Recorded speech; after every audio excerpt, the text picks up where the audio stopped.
কোনো পরিবেশে সবাই ভালো চোখে দেখবে না।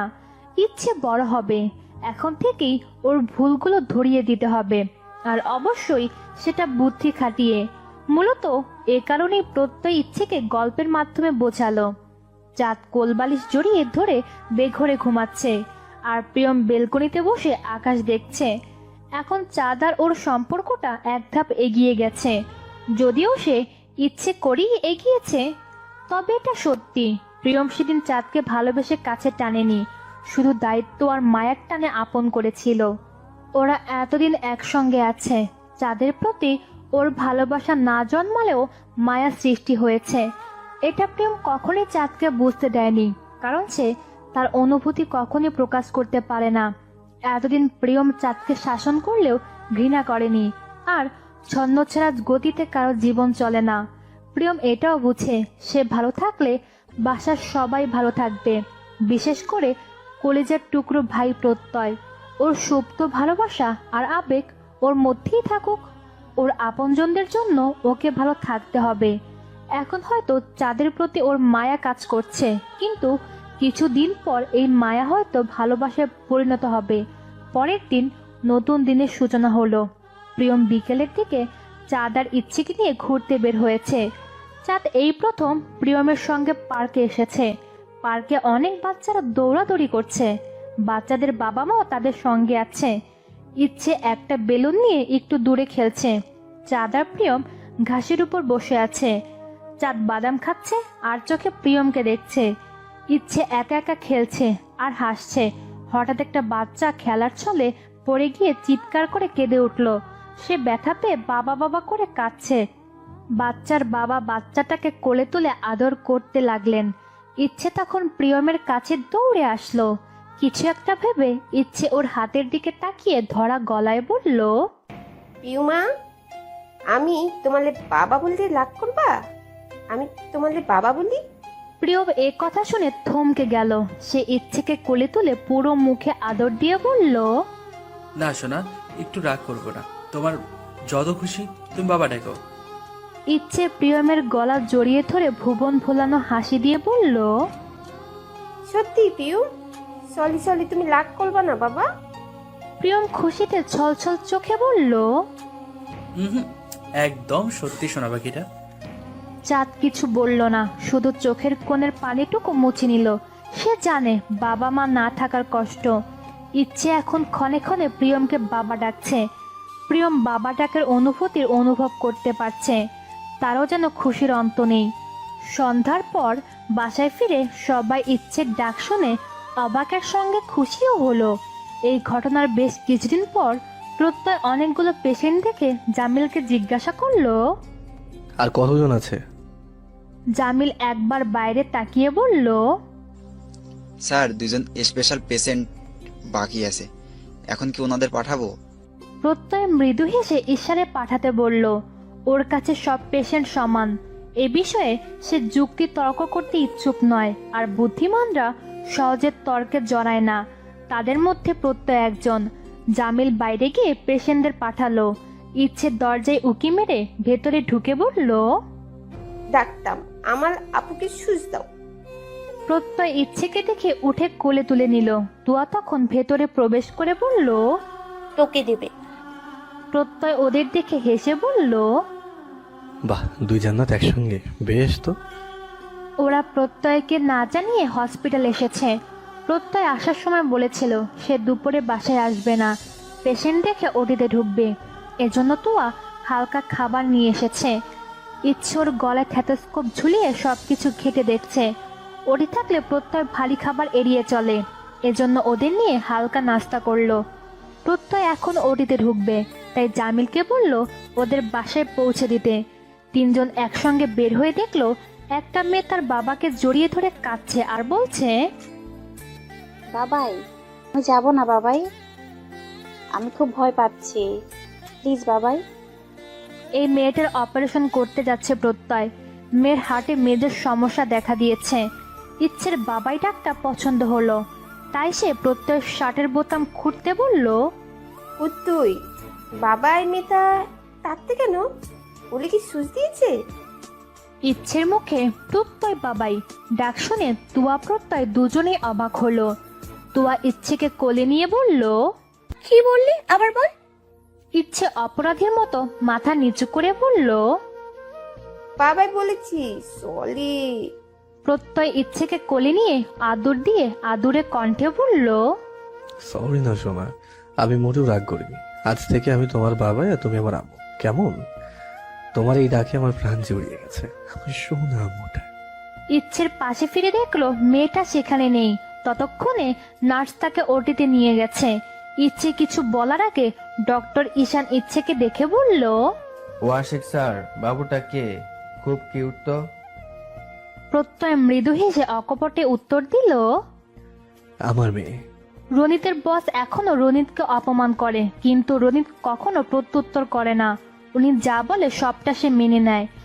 অফিসের অনেকে রনিতকে চাকরি ছেড়ে দিতে বলে, কিন্তু রনিতের জেদ, সে বসের মন জয় করেই ছাড়বে। অকারণে বকা খাওয়ার পরও সে এই সিদ্ধান্তে অটল। আজকাল বস রনিতকে দ্বিগুণ খাটায়, কারণ বসের কাছে বাঙালি মানে সুবিধাবাদী, লোভী, অক্ষম, গেও এক জাতি। তাছাড়া বিশেষ এক কারণে বাঙালি ওনার চোখের বিষ। রনিত আজ 2 মিনিট লেটে অফিসে পৌঁছেছে, এজন্য পানিশমেন্ট হিসেবে সে 5টা ফাইল রেডি করে বাসায় ফিরতে পারবে, না হলে ওর পুরো মাসের স্যালারি কাটা হবে। 2 সপ্তাহ হলো চাঁদ আর তুয়ার পরীক্ষা শেষ। তুয়া, চাঁদ আর ইচ্ছে তুরাকদের বাসায় বেড়াতে এসেছিল। ওরা 3 দিন থাকবে ভেবে এসে সেদিনই ফিরে গেল। এখানে আসার পর ইচ্ছে আব্বু আম্মুর জন্য কান্না করছিল, তাই তুয়া ভেবেছে এখানে আর আসবে না, বরং আব্বু আম্মুকে বলবে ওকে দেখতে আসতে। চাঁদ তুয়া দুজনে ইচ্ছেকে খুব ভালোবাসে, এজন্য তারা ইচ্ছের দিকটা আগে ভেবেছে। এদিকে তিন্নি তুরাগের সাথে বেশ সুখে আছে। তিন্নি এখন ইলার কথা জানে, তুরাগের থেকে সব শুনে। তিন্নি বলেছিল, পূর্বের কথা বাদ, এখন আপনি শুধু আমার। তুরাগ কথাটা শুনে ছলছল চোখে হেসেছিল। এখন তুরাগের সঙ্গে ইলার যোগাযোগ নেই। তুরাগ আর পিছু ফিরে তাকাতে চায় না, এভাবে সে বেশ ভালো আছে। 2 দিন পর ইচ্ছের রুমটা খুব সুন্দর করে সাজানো হয়েছে। ইচ্ছের তো খুশির অন্ত নেই। ইচ্ছে এখন একা থাকতে পারে না, তাই ইচ্ছের সঙ্গে প্রত্যয়, প্রিয়ম, চার অথবা তুয়া থাকে। এভাবেই দিন দিন ইচ্ছে মানিয়ে নিতে শিখে যাবে। সময় একটু একটু করে এগিয়ে যাচ্ছে। দিন পেরিয়ে মাসকে বিদায় জানিয়ে বছর ছুঁয়ে ছুঁই। ইচ্ছে এখন বুঝতে শিখেছে, বড় হচ্ছে। ইচ্ছেকে স্কুলে ভর্তি করে দেওয়া হয়েছে। সে প্রত্যয়কে বাবাই, প্রিয়মকে বাবা ডাকে, আর তুয়াকে ডাকে মাম্মা, আর চাঁদকে মামনি। প্রত্যয়ের বাবাকে ডাকে দাদুজান, আর আম্মুকে ডাকে দাদুনি। এখন ইচ্ছের নিজের পরিবার এটা, সে এখানে বেশ ভালো আছে। শান মাঝে মাঝে ইচ্ছেকে দেখে যায় এবং মাঝে মাঝে ফোনে কথা বলে। আর রনিতের তো ইচ্ছের সঙ্গে কথা না বললে দিন কাটে না। আর ইচ্ছে এখন রনিতের প্রাণ। সময়ের চাকা ঘুরতে ঘুরতে 5টা বছর পেরিয়ে গেল। এই 5 বছরে অনেক কিছু বদলে গেছে। প্রিয়ম প্রতিষ্ঠিত হয়েছে, প্রত্যয়ের নাম ডাক চারদিকে ছড়িয়েছে। চাঁদ তোয়া নিজেদের পড়াশোনা চালিয়ে যাচ্ছে।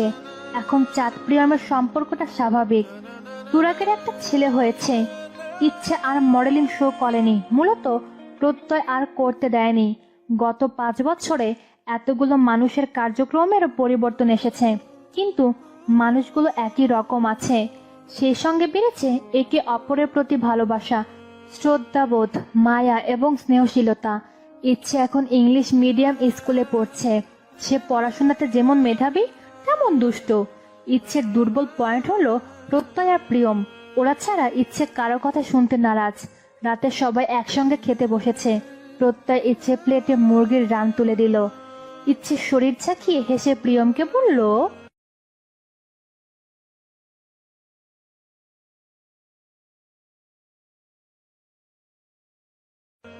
বাবা রান খাবে নাকি? হুম। প্রিয়ম হেসে ইলিশ মাছের কাঁটা বেছে ইচ্ছেকে দিয়ে বলল, না মাজান, বাবাদের রান খেতে নেই, রান খাওয়ার বয়স থাকে। কথাটা শুনে প্রত্যয়ের আব্বু খাওয়া থামিয়ে প্রিয়মের দিকে তাকালেন। প্রিয়ম ছোট থাকতে একদিন ওর বাবাকে বলেছিল, আব্বু তুমি রান খাও। তখন উনি প্রত্যুত্তরে এই কথাটাই বলেছিলেন। প্রত্যয়ের আব্বু হেসে খাওয়াতে মনোযোগী হলেন। ইচ্ছে খেতে খেতেও চাঁদের সঙ্গে দুষ্টুমি করছে। প্রত্যয় ইচ্ছের মুখে ভাত দিয়ে বলল, ইচ্ছেমণি, এবারের মেধা তালিকায় তোমার নামটা আমি প্রথম স্থানে দেখতে চাই। ইচ্ছে মুরগির হাড্ডি চিবুতে চিবুতে অসংকোচে বলল, না পারলে? একটু কষ্ট পাবো। ইনশাল্লাহ তোমার মেয়ে পারবে বাবাই। আমি জানি শোনা আম্মু। তখন প্রত্যয়ের আম্মু গলা পরিষ্কার করে বললেন,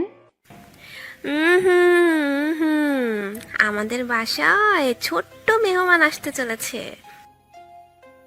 এ কথা শুনে সবার দৃষ্টি তুয়ার দিকে। তুয়া যেহেতু বড় বউ, সবার প্রত্যাশা তুয়া প্রেগনেন্ট। কিন্তু প্রত্যয়ের আম্মু হেসে বললেন, আগে আমাদের চাঁদের ঘরে চাঁদের কণা আসতে চলেছে। সবাই এবার ঘাড় ঘুরিয়ে চাঁদের দিকে তাকালো। চাঁদ লজ্জায় মাথা নিচু করে আছে। সবাই এই খবর শুনে একসঙ্গে বলল, আলহামদুলিল্লাহ। প্রত্যয়ের আম্মু আরেক গাল হেসে বললেন, ডাবল সুখবর হচ্ছে আমাদের তুয়া মা হবে। এবার সবার চোখ কোটর থেকে বেরিয়ে আসার উপক্রম। প্রত্যয়ের আম্মু যে মজা করছে না, এটা ওনার ছলছল চোখ আর হাসি দেখে বোঝা যাচ্ছে। গত 2 সপ্তাহ থেকে প্রত্যয় তুয়ার ব্যাপারটা আন্দাজ করেছিল, কিন্তু তুয়াকেও কিছু বলেনি। সব মেয়ে এই খবর আগে বরদের জানায়, কিন্তু চাঁদ তুয়া আগে ওদের বান্ধবীরূপী শাশুড়িকে জানিয়েছে। শাশুড়ির কথায় হসপিটালে টেস্ট করে শিওর হয়ে সবাইকে জানালো। চাঁদের এখন 3 মাস। ওর পিরিয়ড অনিয়মিত হওয়াতে সে বুঝতে পারেনি। আর তুয়ার চলছে 1.5 মাস। সবার মুখে তৃপ্তির হাসি। তবে প্রিয়ম প্রত্যয় থেকে আর লজ্জায় তাকায়নি। যদি ওটা কাকতালীয় ঘটনা। প্রত্যয়ের আব্বু খুশি হলেও মুখে কিছু বললেন না। ওনার কপালে চিন্তার ভাঁজ স্পষ্ট ফুটে উঠেছে। এ ব্যাপারটা তুয়ার দৃষ্টি এড়ালো না। প্রত্যয়ের আব্বু একজন বুদ্ধিমান মানুষ। ওনার চিন্তা একটাই, এবার ইচ্ছের কি হবে? চাঁদ তো আর নিজেদের বাচ্চা পেয়ে ইচ্ছেকে দূরে সরিয়ে দেবে না তো? ইচ্ছে ভালোবাসা থেকে বঞ্চিত হবে না তো? আর নিজের বাচ্চা কাঁদলে কেউ অন্যের বাচ্চার জন্য দৌড়ায় না। এ কথা চরম সত্যি। যেখানে ইচ্ছে তো এতদিন সব ঠিক ছিল, এখন 2টো বাচ্চা এসে যদি প্রত্যয় প্রিয়ম সহ সবার মন বদলে যায়। মানুষের মনের উপর কারো হাত থাকে না, তেমনি মানুষের মনও বদলাতেও সময় লাগে না। ওনার কপালের ভাঁজ আর চিন্তিত ফেস দেখে তুয়া মৃদু হেসে বলল, আব্বু, ইচ্ছের আদর কখনো কমবে না, কথা দিলাম।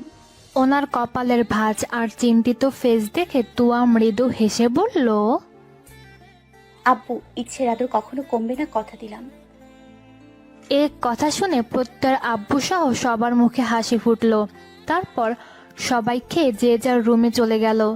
চাঁদ রুমে প্রবেশ করতে প্রিয়ম চাঁদকে শক্ত করে জড়িয়ে ধরল। প্রতিবারের মতো এবারও সে অনুভূতি প্রকাশে অক্ষম, তাই চুপ করে রইল। চাঁদ প্রিয়মের নিশ্চুপতার মানে বুঝতে পেরে মৃদু হেসে বলল, আজ আমি পরিপূর্ণ সম্পূর্ণ। এদিকে প্রত্যয় রুমে এসে দেখে তুয়া ইচ্ছের চুল বেঁধে দিচ্ছে। দুপাশে 2টো বেনুনিতে ইচ্ছেকে বেশ লাগছে। প্রত্যয় সোফাতে বসে একটা বই হাতে নিল। তখন ইচ্ছে প্রত্যয়ের কাছে গিয়ে আদুরে সুরে বলল, বাবাই, আমার কি আরেকটা ইতু এনে দাও প্লিজ। শূন্য খাঁচা দেখতে মোটেও ভালো লাগে না। প্রত্যয় হাতের বইটা রেখে মৃদু হেসে বলল, আচ্ছা, খুব শীঘ্রই পেয়ে যাবে। ইচ্ছে ভুবন ভোলানো হাসি দিয়ে প্রত্যয়ের গালে আদর দিল। আদরের বিনিময়ে প্রত্যয় তাকে আদর দিল। প্রত্যয়ের ইতু নামক পাখিটা বেঁচে নেই, হঠাৎ জ্বরে মারা গেছে। সেদিন ইচ্ছে সারাদিন খুব কেঁদেছিল। সেদিন থেকে প্রত্যয় আরেকটা ময়না পাখির খোঁজ করছে, কিন্তু সবসময় ময়না পাখি পাওয়া যায় না। তবুও সে পাহাড়ি এলাকার একজনকে জানিয়ে রেখেছে, সে পেলে এনে দিবে বলেছে। তুয়া চুপ করে ওদের দিকে তাকিয়ে আছে। ওদের দুজনকে দেখলে নিঃসন্দেহে মনে হয় ওরা বাবা মেয়ে। দুজনে টুকটাক গল্প করে ইচ্ছের চানাচুরের বাটি হাতে নিয়ে বলল, আচ্ছা বাবাই, আমি এখন রুমে গেলাম, শুভরাত্রি। প্রত্যয় মুচকি এসে প্রত্যুত্তরে বলল, শুভরাত্রি সোনামা। তুয়া নিজের চুলে চিরুনি করতে করতে বলল, ইচ্ছে বেশি রাত জাগবে না, শরীর খারাপ করবে। ইচ্ছে দরজার কাছে থেকে ঘুরে দাঁড়িয়ে বলল, পড়া কমপ্লিট করেই ঘুমিয়ে যাব মাম্মাম, প্রমিস। আর আমার বাবাইয়ের ইচ্ছা পূরণ করতে হবে তো। কথাটা বলে ইচ্ছে মিষ্টি হেসে স্থান ত্যাগ করলো। ইচ্ছের মাম্মাম ডাকটা তুয়ার কলিজা জুড়িয়ে যায়। ওর প্রতিটা দায়িত্বের কথা স্মরণে চলে আসে। যদিও তুয়ারও অনেক পরিবর্তন এসেছে, সে এখন পারফেক্ট সহধর্মিণী এবং ইচ্ছের মাম্মাম হয়ে উঠেছে। তুয়া বসে ইচ্ছের কথা ভাবছিল। হঠাৎ প্রত্যয়ের দরজা আটকানো শব্দে ভাবনার ছেদ ঘটল। দুজনের চোখাচোখি হওয়াতে দুজনে মৃদু হাসল। প্রত্যয় বিনা বাক্যে তুয়ার কোলে মাথা রেখে শুয়ে পড়ল। তুয়া হেসে আলতো করে প্রত্যয়ের চুলে হাত ডুবালো। কারো মুখে কোনো কথা নেই, শুধু একে অপরের অনুভূতিকে গভীরভাবে অনুভব করছে। তুয়া যত্ন করে প্রত্যয়ের চুল টেনে দিচ্ছে। বেশ কিছুক্ষণ পর প্রত্যয় মুখ তুলে তুয়ার পেটে আদর দিয়ে বলল, এই অমূল্য উপহারের আগমনে আমি খুব খুশি। অনেক অনেক ভালোবাসা নিয়ে শোনাবো ওটা।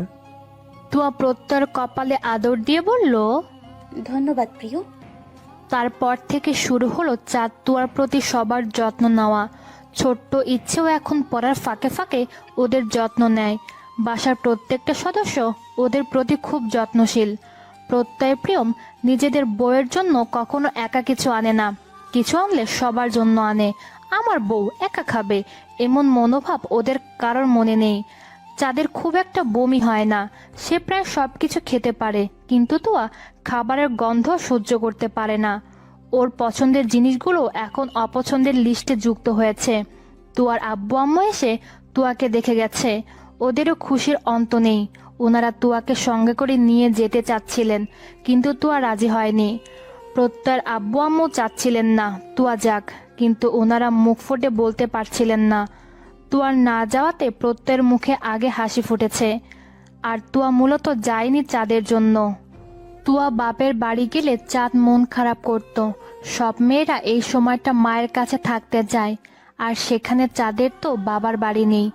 তুয়ার সিদ্ধান্তে তুয়ার আব্বু আম্মু অখুশি হননি, বরং হেসে মাথায় হাত রেখে বলেছেন, আমার মাটা অনেক বড় হয়ে গেছে। তারপর শারীরিক মানসিক সমস্যাগুলো নিয়ে চাঁদ তুয়ার দিন কাটতে লাগলো। প্রত্যয় প্রিয়ম ওদের যথেষ্ট খেয়াল রাখে। প্রত্যয় প্রিয়ম যে ফল কাটুক ওদের দুজনের জন্য ফল কাটবে। দুজনকে এক ডক্টরই দেখেন। দুজনের জন্য আরামদায়ক পোশাকও এক, শুধু ভিন্ন কালারের। দুটো বউ সবার থেকে সমান ভালোবাসা পায়। এখানে ইচ্ছেও বাদ যায় না। সে সবার চোখের মণি। আর পুত্রবধূদের এটা ওটা এনে খাওয়ানোর প্রত্যয়ের আব্বু রোজকার কাজ।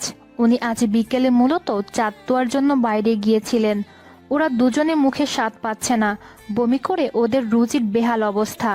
তাই উনি ওদের জন্য ঝাল করে পেয়ারা মাখা এনেছেন। চাঁদ খাচ্ছে আর ঝালের গন্ধে তুয়ার বমি বমি পাচ্ছে।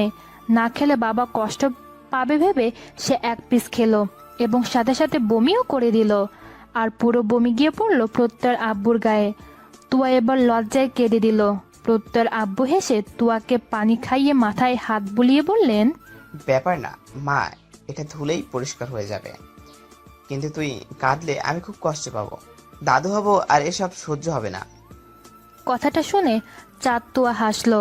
প্রত্যয়ের আম্মু তুয়ার মুখ মুছিয়ে বমি পরিষ্কার করে বললেন, তাই তো তোদের এ বাড়িতে ভালো রাখার জন্য এনেছি। তোরা ভালো থাকলে আমরা ভালো থাকবো, বুঝলি? এদিকে কালকে রাতে ইচ্ছের চানাচুর শেষ। সে আজ সারাদিন চানাচুর খায়নি।